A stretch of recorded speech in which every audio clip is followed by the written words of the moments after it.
Bonjour, shalom fidèles auditeurs, bienvenue dans Un Saint, une histoire, l'émission qui nous plonge dans la vie des témoins de la foi. Aujourd'hui nous partons à la rencontre d'une sainte, une femme au destin bouleversant, marquée par l'esclavagisme mais sauvée par l'amour du Christ. Restez avec nous pour découvrir cette lumière née en Afrique et devenue sainte.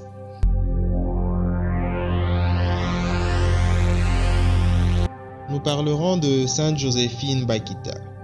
Sainte Joséphine est née en 1869 au Soudan et morte le 8 février 1947 en Italie. Elle était une ancienne esclave devenue religieuse. Découvrons ensemble ce qu'a été l'enfance de Joséphine Bakita. Joséphine Bakita a eu 3 sœurs dont une jumelle et un frère. Et ce n'est qu'à l'âge de 5 ans qu'elle assiste pour la première fois à l'enlèvement de sa sœur qui avait à l'époque 14 ans. Elle a été enlevée par des trafiquants d'esclaves. Joséphine n'est pas épargnée car lorsqu'elle avait environ 7 ans, elle a elle-même été enlevée par des négriers musulmans. Les négriers sont des personnes qui font la traite d'esclaves noirs. Et après son enlèvement, Joséphine a parcouru pieds nus plus de 900 km et est vendue plusieurs fois pendant son trajet. Elle a subi pendant cette période des mauvais traitements qui lui ont valu un traumatisme. Et ces traumatismes étaient si grands qu'elle en a oublié son nom de naissance.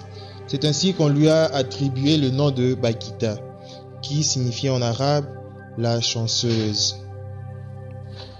Joséphine a appartenu à un riche arabe qui voulait faire d'elle la domestique de sa fille. Et après plusieurs années, elle a appartenu à un homme riche arabe qui voulait faire d'elle la domestique de sa fille.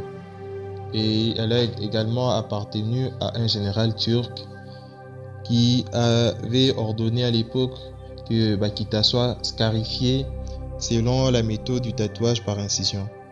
Il y avait une femme qui dessinait des motifs sur la peau avec de la farine, coupait la peau avec des lames en suivant ces motifs, puis mettait sur la plaie du sel pour que les cicatrices restent à jamais marquées.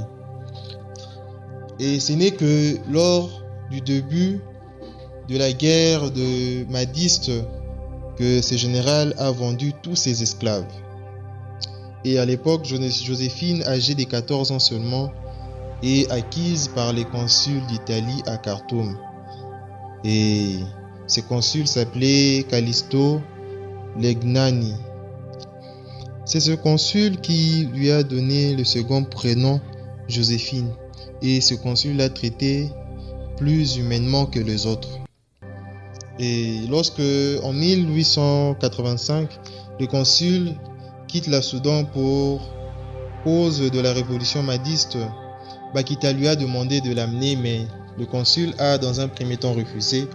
Mais vu l'insistance de Joséphine, il a fini par céder. Ils embarquèrent tous deux dans les mêmes navires que notre famille italienne, la famille Les Micheli. Arrivé à Gênes, Maria Micheli demande à garder Bakita à son service, chose que le consul a acceptée, et Bakita est restée à son service. La dame a accouché d'une petite fille qu'elle a appelée Alice et a confié sa garde à Bakita. Et ensemble, ils ont effectué un voyage très bref au Soudan et sont de nouveau retournés en Italie. Et lorsque la dame devait encore retourner au Soudan, elle a confié sa fille et elle a confié Bakita à l'Institut des catéchistes de Venise. Cet institut était tenu par les religieuses canossiennes. Elle y reste 9 mois et pendant ces 9 mois, Bakita découvre la foi catholique et commence son éducation religieuse comme toute autre jeune fille.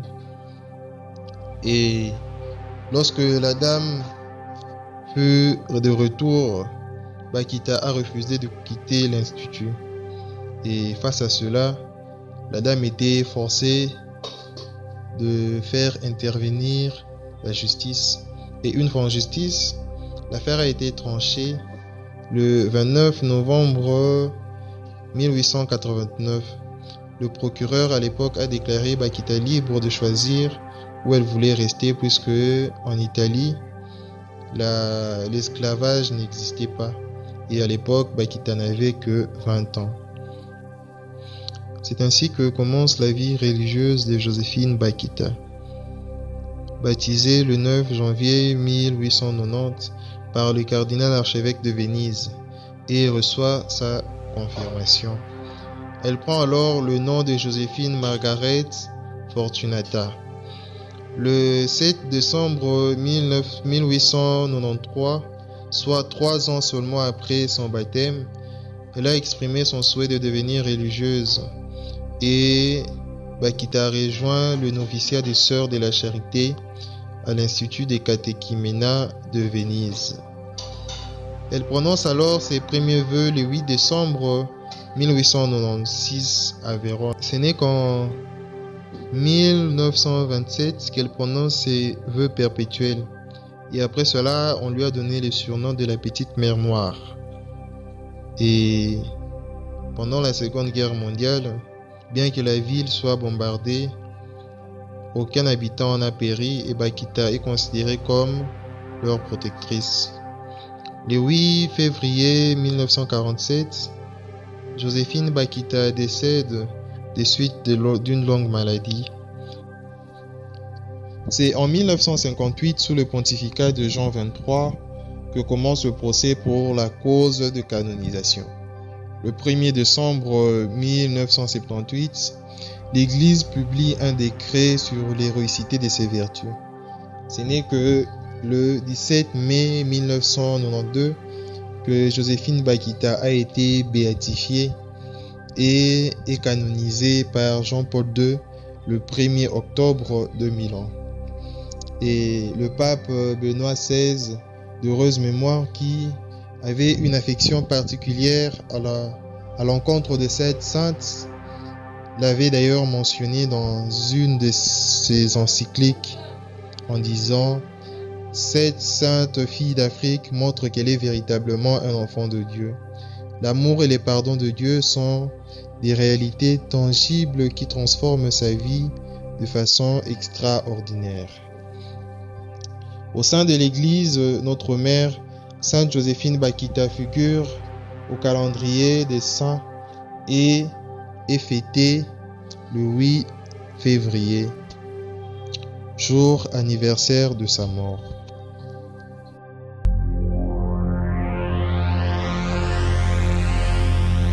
C'était là l'histoire de Sainte Joséphine Bakita, cette esclave devenue sainte, aujourd'hui modèle et source d'inspiration pour toute la jeunesse et surtout la jeunesse africaine.